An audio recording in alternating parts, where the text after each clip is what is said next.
অনেকে আমাকে প্রশ্ন করেন কোন কোন বিষয় সঠিকভাবে উপস্থাপন না করলে একটি রিটার্ন ফাইলে অডিট বা নোটিশ আসে।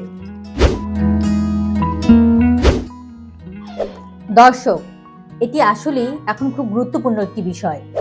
এনবিআর অলরেডি তাদের ওয়েবসাইটে নোটিশ ফাইলের তথ্য প্রকাশ করে যাচ্ছে, মানে কার কার ফাইল অডিটের জন্য নির্বাচিত হয়েছে।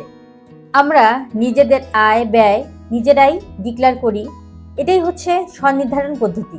এখন আপনি যে ডিক্লারেশনটা দিয়েছেন, এটা এনবিআর নাও বিশ্বাস করতে পারে যে আপনি তথ্যটা সঠিক দিয়েছেন। সেক্ষেত্রে আপনি যদি সঠিকভাবে আপনার রিটার্নটা পূরণ না করেন, আপনার ফাইল অডিটে পড়ার সম্ভাবনা অনেকাংশেই বেশি থেকে যায়। এনবিআর মূলত কয়েকটি বিষয়ের উপর গুরুত্ব দিয়ে ফাইল অডিটে ফেলে।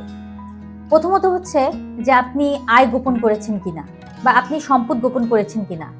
আপনার বাড়ি আছে, আপনার গাড়ি আছে, আপনার সঞ্চয়পত্র আছে, কিন্তু আপনি সেটা রিটার্নে শো করেননি। অনেকে রিটার্নে এই জিনিসগুলো শো করতে চান না।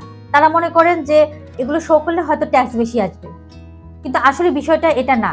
আপনি ভাবছেন যে আপনি হাইড করছেন, কিন্তু এনবিআর এই সব বিষয়গুলো জানে। আপনি গাড়ি বাড়ির বিষয়টি হাইড করলেন বা ব্যাংকের লেনদেনের বিষয়টা হাইড করলেন, কিন্তু এনবিআর যদি আপনার টিআইএন নাম্বারে সার্চ দেয়, তাহলে তারা দেখতে পারবে যে আপনার কয়টা গাড়ি আছে, কয়টা বাড়ি আছে, বা আপনার ব্যাংকে কি পরিমাণ লেনদেন আছে, তারা এটা ইজিলি দেখতে পারবে।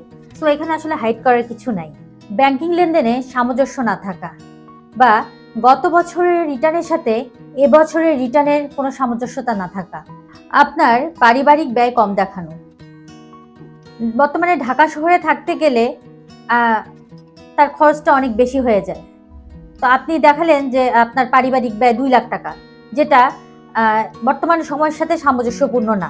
এগুলো কারণেই মূলত ফাইলটি অডিটে পড়ে। আমরা যেটা করি যে কখনো একজন দক্ষ আইনজীবীর কাছে বা দক্ষ কর আইনজীবী বা কর উপদেষ্টার কাছে গিয়ে আমরা ফাইলটা করি না। আমরা দেখা যায় যে একটা কম্পিউটারের দোকানে গিয়ে, বা এখন যেহেতু অনলাইনে নিজেরা পূরণ করার চেষ্টা করি, সেক্ষেত্রে আমরা তথ্যটা সঠিকভাবে দেই না। তো আমাদের এটা মনে রাখতে হবে যে যখন একটা রিটার্ন আমি পূরণ করবো, বিশেষ করে প্রথম রিটার্নটা, এটা যদি সঠিকভাবে পূরণ করা হয়ে থাকে, সেক্ষেত্রে কিন্তু কখনোই কোনো ঝামেলার সম্মুখীন হওয়া লাগে না, বা ফাইল অডিটে পড়ে না। তো আমাদের এই জিনিসগুলো মাথায় রাখতে হবে। আমরা দেখা যাচ্ছে যে এটা এই বিষয়টাকে আমরা গুরুত্বই দিতে চাই না।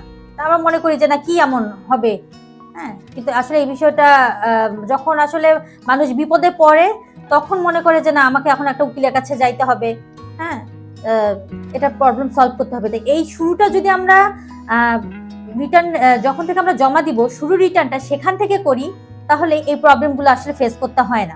যে বিষয়ে দক্ষ, তাকে দিয়ে আসলে সে কাজটা করানো উচিত। এতে ভবিষ্যতে ঝুঁকির সম্মুখীন থাকে না।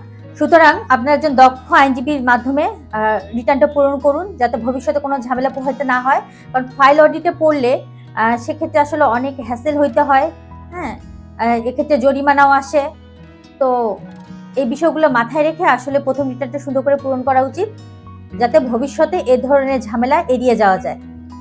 তো আপনারা বিষয়গুলো মাথায় রাখবেন, এবং আশা করব যে নির্ভুলভাবে একজন দক্ষ কর আইনজীবীর মাধ্যমে আপনাদের রিটার্নটি পূরণ করবেন। তো সবাই ভালো থাকবেন। আল্লাহ হাফেজ।